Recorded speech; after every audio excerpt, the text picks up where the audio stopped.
In this part, I'll show you how to use the restore to point in time feature in RDS. This feature enables you to restore the data to any time point within the retention period after the earliest full backup.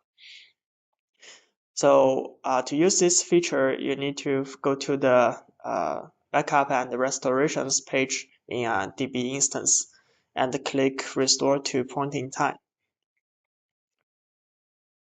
And in this page, you can select the date, the time range, and time point to select the specific time point when you want to restore to.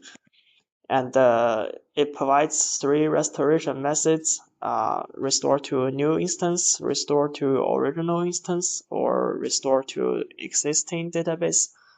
So this one, the first choice will create a new database instance.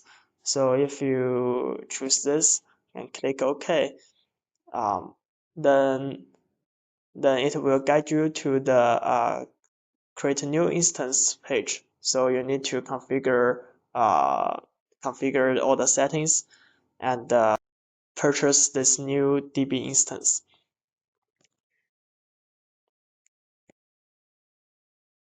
And if you choose to restore to original, then you just need to check the box and click next, and it will recover to the current database to the selected time point.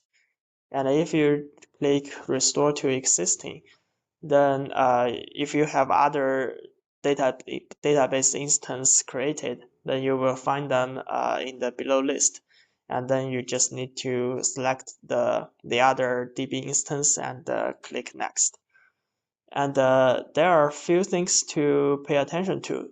So first, if you choose to restore to original or existing database instance, then this operation will override data on it and cause the DB instance to be unavailable during the restoration period.